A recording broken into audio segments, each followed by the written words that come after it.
بسم اللہ الرحمن الرحیم۔ روزنامہ الفضل انٹرنیشنل بروز جمعرات 20 اپریل 2023۔ عفو اور درگزر۔ انتخاب از خطبہ جمعہ سیدنا حضرت خلیفۃ المسیح الخامس ایدہ اللہ تعالی بنصرہ العزیز، فرمودہ 22 جنوری 2016 عیسوی۔ وَجَزَاءُ سَيِّئَةٍ سَيِّئَةٌ مِثْلُهَا فَمَنْ عَفَا وَأَصْلَحَ فَأَجْرُهُ عَلَى اللَّهِ إِنَّهُ لَا يُحِبُّ الظَّالِمِينَ۔ الشورى 41۔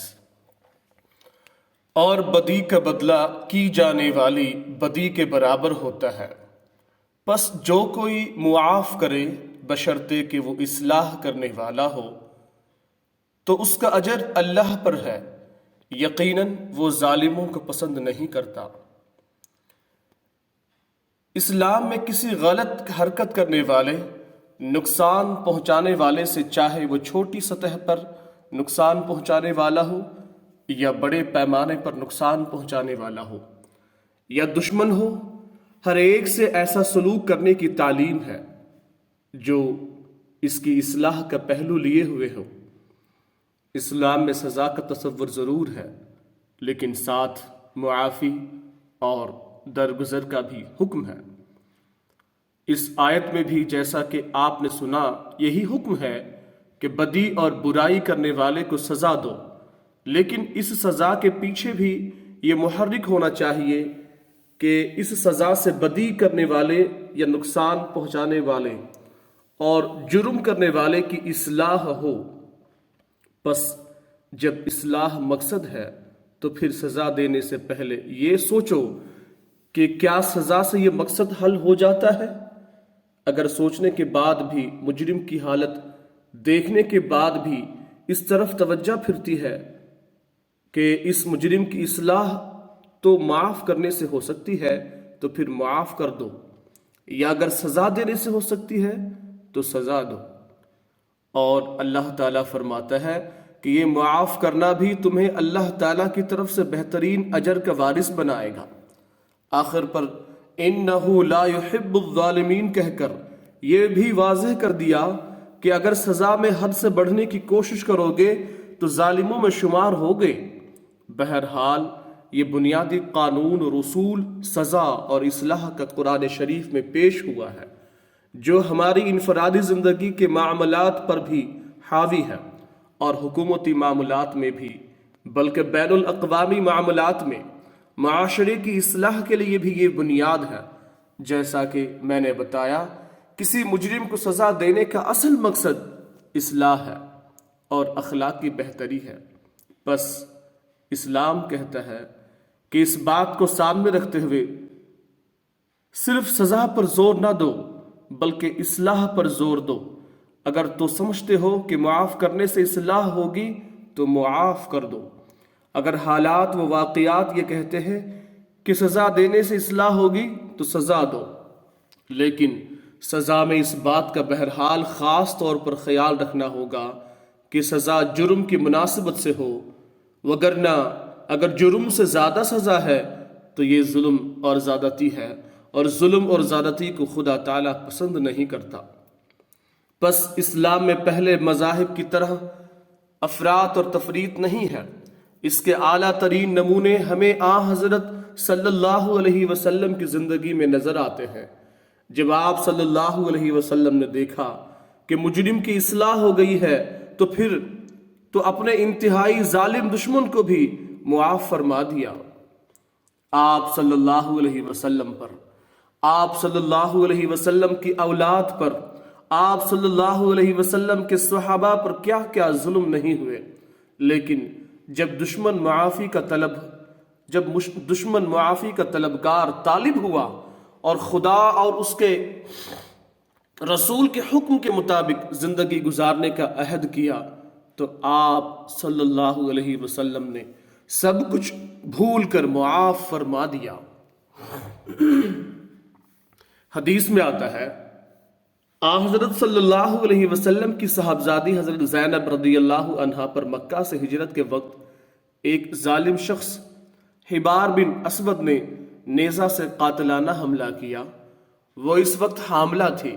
اس حملے کی وجہ سے آپ کو زخم بھی آئے اور آپ کا حمل بھی ضائع ہو گیا۔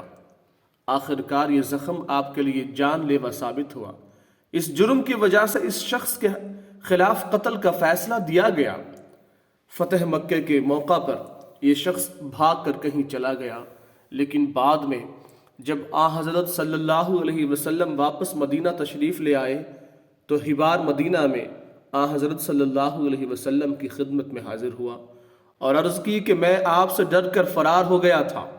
جرم میرے بہت بڑے بڑے ہیں، میرے قتل کی سزا آپ دے چکے ہیں، لیکن آپ کے عفو اور رحم کے حالات پتہ چلے تو یہ چیز مجھے آپ کے پاس لے آئی ہے۔ مجھ میں اتنی جرت پیدا ہو گئی کہ باوجود اس کے کہ مجھ پر سزا کی حد لگ چکی ہے، لیکن آپ کا عفو معاف کرنا اتنا وسیع ہے کہ اس نے مجھ سے جرت پیدا کی اور میں حاضر ہو گیا۔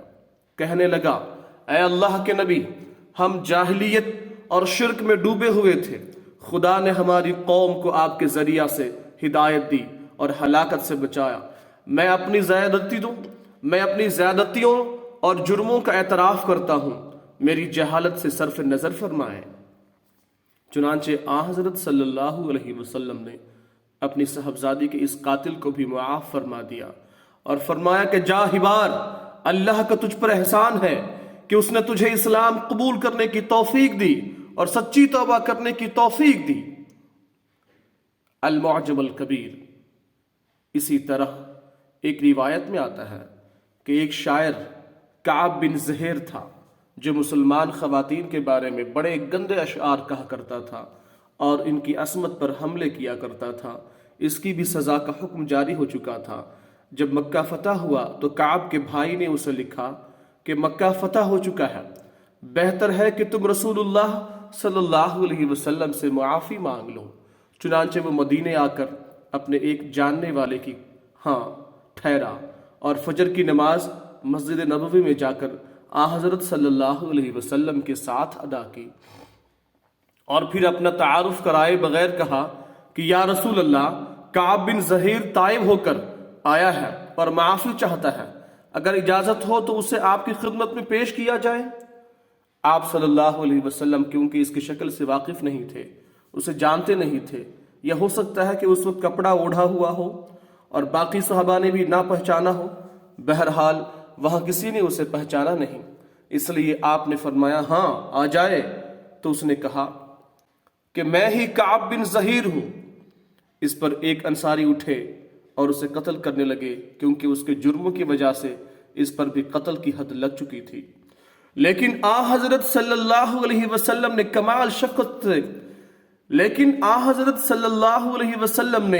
کمال شفقت سے فرماتے ہوئے فرمایا کہ اب اسے چھوڑ دو، کیونکہ یہ معافی کا خواستگار ہو کر آیا ہے۔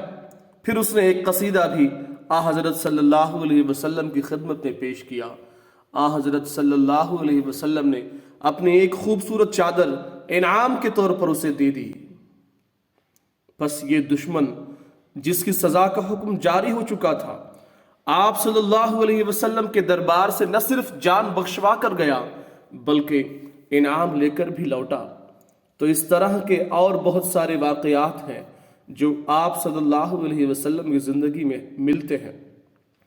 جب آپ نے اصلاح کے بعد اپنے ذاتی دشمنوں کو بھی معاف فرما دیا، جب آپ نے اصلاح کے بعد اپنے ذاتی دشمنوں کو بھی معاف فرما دیا، اپنے قریبی رشتہ داروں کے دشمنوں کو بھی معاف فرما دیا اور اسلام کے دشمنوں کو بھی معاف فرمایا، لیکن جہاں اصلاح کے لیے سزا کی ضرورت تھی، اگر سزا کی ضرورت پڑی تو آپ نے سزا بھی دی۔ تو اس اہم حکم کی اہمیت کے پیش نظر اصل مقصد یہ ہے کہ تم نے اصلاح کرنی ہے، نہ کہ انتقام لینا ہے۔ آواز قاضی عثمان پاشا، انڈیا۔